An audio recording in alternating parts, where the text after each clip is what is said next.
ចេះនិយាយសុំគេទៅបន្ទប់ទឹកជាភាសាកូរ៉េហ្នឹងខ្វះចឹងស៊ីខាដូថេអូខ្វះចឹងស៊ីខាតាវ៉ាដូថេអូបើអត់តន់ចេះទេមករៀនជាមួយខ្ញុំអញ្ញសេអូជំរាបសួរបងប្អូនទាំងអស់គ្នាថ្ងៃនេះខ្ញុំមាន2ប្រយោគចង់ចែករំលែកជាមួយនឹងបងប្អូនទាំងអស់គ្នាតាក់ទងជាមួយនឹងប្រយោគដែលបងប្អូនទាំងអស់គ្នាត្រូវការដើម្បីនឹងយកទៅប្រើនៅពេលដែលបងប្អូនទាំងអស់គ្នាចង់សុំគេទៅបន្ទប់ទឹកជាភាសាកូរ៉េនៅកន្លែងធ្វើការពេលមកធ្វើការធម្មតាគឺយើងអាចនឹងទៅណាមកណាតាមតែចិត្តយើងបានទេយើងចង់ទៅបន្ទប់ទឹកគឺយើងត្រូវតែប្រាប់គេឬក៏យើងត្រូវតែសុំគេសិនអញ្ចឹងថ្ងៃហ្នឹងខ្ញុំនាំយក2ប្រយោគដើម្បីមកចែករំលែកជាមួយនឹងបងប្អូនទាំងអស់គ្នាហើយវាមានប្រយោគជាច្រើនដែលយើងអាចនឹងយកមកនិយាយបានតែថ្ងៃហ្នឹងតែ2ប្រយោគ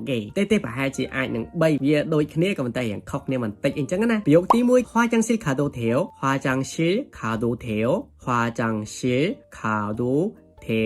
យោតើខ្ញុំអាចទៅបន្ទប់ទឹកបានទេអញ្ចឹងខ្វះចាំងស៊ីខាដូថេអូប្រយោគមួយនេះគឺយើងប្រើនៅពេលដែលយើងចង់សួរដើម្បីសុំការអនុញ្ញាតទៅគេថាតើខ្ញុំអាចនឹងសុំទៅបន្ទប់ទឹកមួយផ្លែតបានអត់ជាប្រយោគបែបហ្នឹងគឺបងប្អូនទាំងគ្នាអាចនឹងប្រើប្រយោគមួយនេះបានខ្វះចាំងស៊ីខាដូថេអូខ្វះចាំងស៊ីខាដូថេយោខ្វះចាំងស៊ីខាដូថេយោខ្វះចាំងស៊ីខាដូថេ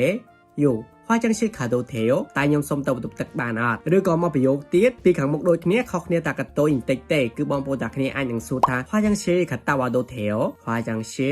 ខាតាវ៉ាដូថេអូខ្វះចាំងស៊ីខាតាវ៉ាដូថេយោអញ្ចឹងវាមានន័យដូចគ្នាដូចនឹងប្រយោគមុនដូចគ្នាតែខ្ញុំសុំទៅបន្ទប់ទឹកបានអត់ខ្វះចាំងស៊ីខាតាវ៉ាដូថេយោខ្វះចាំងស៊ីខាតាវ៉ាដូថេយោតើខ្ញុំសុំទៅបន្ទប់ទឹកបានទេហើយប្រយោគមួយទៀតខ្វះចាំងស៊ីខាតាអូលកេអូខ្វះចាំងស៊ីខាតាអូលកេ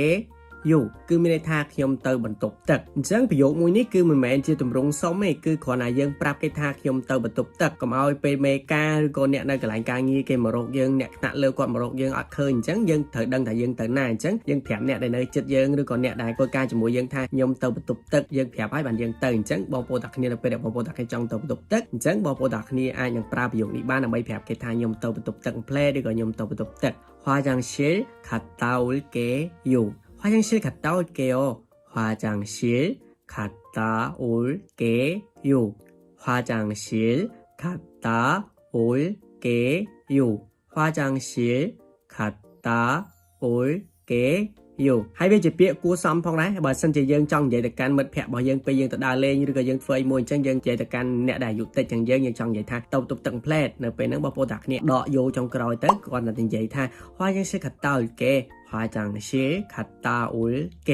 화장실 갔다 올게ខ្ញុំទៅបន្ទប់ទឹកអញ្ចឹងសរុបមកបើសិនជាបងប្អូនតាគ្នាចង់សុំគេទៅបន្ទប់ទឹកបងប្អូនតាគ្នាអាចនឹងនិយាយថា화장실 가도 돼요 화장실 가도 돼요តើខ្ញុំអាចទៅបន្ទប់ទឹកបានទេឬក៏ប្រយោគមួយទៀត화장실 갔다 와도 돼요 화장실 갔다 와도 돼요